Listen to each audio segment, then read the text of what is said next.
Hello everyone, and welcome back to the channel. Today we're asking one of history's greatest questions. How did the most powerful empire on Earth simply disappear? The answer wasn't a single battle. It was centuries of slow decline. At its height, Rome controlled territories stretching from Britain to the Middle East. Around 60 to 70 million people lived under Roman rule, representing roughly one-fifth of the world's population at the time. It seemed impossible that an empire this powerful could ever fall. In 117 AD, under Emperor Trajan, the Roman Empire reached its greatest territorial extent. Its borders covered approximately 5 million square kilometers, making it one of the largest empires in ancient history. Rome ruled the Mediterranean so completely that the Romans proudly called it Mare Nostrum, our sea. The Roman legions were the most disciplined military force of the ancient world. Their superior training, engineering, and organization allowed Rome to defeat enemies far larger than themselves. For centuries, few armies dared challenge the power of Rome. Victorious generals returned home in magnificent triumphs, celebrated by hundreds of thousands of cheering citizens. Gold, silver, grain, and luxury goods flowed into Rome from every corner of the empire. To the people of the time, Rome looked eternal. Rome's economy was built on trade, connecting 3 continents: Europe, Africa, and Asia. Merchants transported grain from Egypt, olive oil from Spain, wine from Gaul, and silk from the East through an enormous commercial network. The empire's wealth depended on stable trade routes protected by the Roman navy and army. As long as commerce flourished, Rome had enough tax revenue to finance its government and its massive military. But behind the marble temples and grand palaces, political instability was already growing. Power struggles inside the Senate and among ambitious generals slowly weakened the foundations of the empire. During the 3rd century crisis, emperors rose and fell with alarming speed. Between 235 and 284 AD, the Roman Empire had more than 20 emperors, many of whom were assassinated, overthrown, or died in civil wars. Corruption spread through the government while loyalties shifted from Rome to individual military commanders. Long before barbarian armies reached the gates, the empire had already begun collapsing from within. Corruption became deeply rooted throughout the Roman government. Many officials enriched themselves through bribery and heavy taxation, while ordinary citizens lost confidence in the state. Inflation spiraled out of control as the government spent enormous sums to fund constant wars and political conflicts. To cover these expenses, emperors increasingly reduced the silver content of Roman coins, making the currency worth less over time. By the 3rd century, the famous Roman denarius contained only a tiny fraction of the silver it once held. As people's trust in the currency collapsed, prices soared, and trade became increasingly difficult. Economic decline wasn't caused by one bad decision. It was the result of decades of poor leadership. When people lose confidence in money, even the strongest economy can begin to unravel. Heavy taxes forced many farmers to abandon their land, while others sought protection under wealthy landowners. As agricultural production declined, the empire collected less revenue to support its army and government. Rome increasingly relied on Germanic mercenaries to fill the ranks of its military. Many of these soldiers were loyal to their commanders rather than to the empire itself, creating dangerous divisions within the army. The legendary discipline of the Roman legions slowly weakened. Training standards declined, experienced veterans became harder to replace, and civil wars exhausted the empire's best troops. The Roman army was still powerful, but it was no longer the unstoppable force it had once been. Instead of expanding the empire, it struggled simply to defend its own borders. Every empire has a breaking point. For Rome, years of political chaos, economic decline, and military weakness created cracks that enemies were ready to exploit. In 376 AD, tens of thousands of Goths crossed the Danube River, seeking refuge from the advancing Huns. Rome allowed many of them to enter the empire, but poor treatment and corruptions soon turned these refugees into rebels, setting the stage for one of the greatest disasters in Roman history. The Goths did not enter the Roman Empire as conquerors. They arrived as desperate refugees fleeing the Huns. But corrupt Roman officials abused them, sold them rotten food, and even exploited their children, turning desperation into rebellion.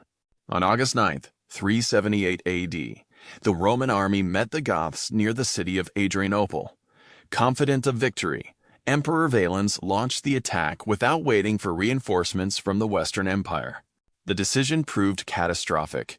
The Gothic cavalry arrived at the perfect moment, surrounded the Roman army, and killed Emperor Valens along with much of his force. Many historians consider the Battle of Adrianople one of the greatest military disasters in Roman history. It shattered the myth that the Roman legions were invincible and exposed how vulnerable the empire had become. After Emperor Theodosius I died in 395 AD, the Roman Empire was permanently divided. His sons inherited two separate states, the Western Roman Empire and the Eastern Roman Empire, a division that would shape the future of Europe. The Eastern Empire, centered on Constantinople, possessed stronger defenses, greater wealth, and more prosperous trade routes. The Western Empire, however, faced mounting military pressure with fewer resources to respond. From this point onward, the two halves of Rome followed very different paths. One would survive for nearly another 1,000 years, while the other entered a rapid and irreversible decline. In 401 AD, the Visigoth king Alaric invaded Italy for the first time. Although the Romans temporarily pushed him back, the Western Empire had neither the money nor the manpower to stop future invasions. Then came the unthinkable. In 410 AD, Alaric captured and sacked the city of Rome, the first time in nearly 800 years that the Eternal City had fallen to a foreign enemy. The psychological impact was enormous. If even Rome itself could be conquered, many across the ancient world began to wonder whether the empire's greatest days had already come to an end. A new threat now emerged from the eastern steppes. His name was Attila the Hun, and across Europe, his arrival spread fear long before his armies appeared on the horizon. Ancient writers described Attila as ruthless, unpredictable, and an extraordinary military leader. His empire stretched across much of Central and Eastern Europe, forcing both Romans and Germanic tribes to unite against him. Unlike previous enemies, Attila did not seek to rule Rome permanently. Instead, he demanded enormous tributes, devastated entire regions, and used fear as one of his most effective weapons. In 451 AD, Roman general Flavius Aetius joined forces with the Visigoths to stop Attila.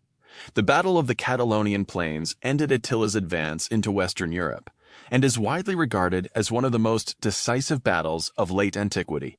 Although Attila eventually withdrew, the Western Roman Empire gained only a brief moment of relief. Years of constant warfare had already drained its treasury, weakened its army, and exhausted its people. Just 4 years later, another disaster struck. In 455 AD, the Vandals captured Rome and looted the city for about 2 weeks, carrying away enormous quantities of gold, silver, religious treasures, and valuable works of art. By now, Rome's reputation had been shattered. Repeated invasions convinced many provinces that the central government could no longer guarantee security or stability. The Western Roman Empire continued to lose territory year after year. Former Roman lands gradually transformed into independent Germanic kingdoms, while imperial authority shrank to little more than Italy. The final Western Roman emperor was Romulus Augustulus, a teenage ruler with almost no real political or military power. By this point, powerful generals, not emperors, controlled the fate of the empire. The Western Empire was now only a shadow of its former self. The question was no longer whether Rome would fall, but when the final chapter would arrive. In 476 AD, the Germanic commander Odoacer marched into Ravenna, the capital of the Western Roman Empire. There was no massive final battle, only a government too weak to resist. Odoacer removed the young emperor Romulus Augustulus from the throne and sent the imperial insignia to Constantinople. For many historians, this moment marks the official end of the Western Roman Empire. Remarkably, Romulus Augustulus was not executed. Instead, Odoacer allowed the former emperor to retire peacefully, showing that Rome's fall came through political collapse as much as military defeat. The empire that had ruled the Mediterranean for centuries was gone. Yet Rome did not disappear overnight. Its laws, language, engineering, and culture continued shaping Europe for generations to come. While the West had fallen, the Eastern Roman Empire, known today as the Byzantine Empire, remained powerful. Protected by the massive Theodosian walls, a stronger economy, and strategic trade routes, Constantinople continued to flourish. The Byzantine Empire survived for nearly 1,000 more years, finally falling to the Ottoman Empire in 1453. Its survival proves that Rome's legacy did not end in 476 AD. It simply continued in the East. So what truly destroyed Rome? Most historians agreed there was no single cause, but a combination of political instability, economic decline, military weakness, civil wars, and repeated invasions that slowly eroded the empire from within. History reminds us that even the strongest civilizations are never invincible. When institutions weaken, trust disappears, and leaders place personal ambition above the public good. Even the greatest empires can begin to crumble. More than 1,500 years after its fall, millions of people still visit the ruins of Rome every year. The empire is gone, but its roads, laws, architecture, language, and ideas continue to influence the modern world. The story of Rome is not just about how an empire fell. It is a lesson in how greatness can be built over centuries and lost through generations of neglect. History does not simply repeat itself, but it often rhymes. If you enjoyed this journey through one of history's greatest mysteries, don't forget to like, subscribe, and turn on notifications for more stories from the past. Thank you for watching, and I'll see you in the next video.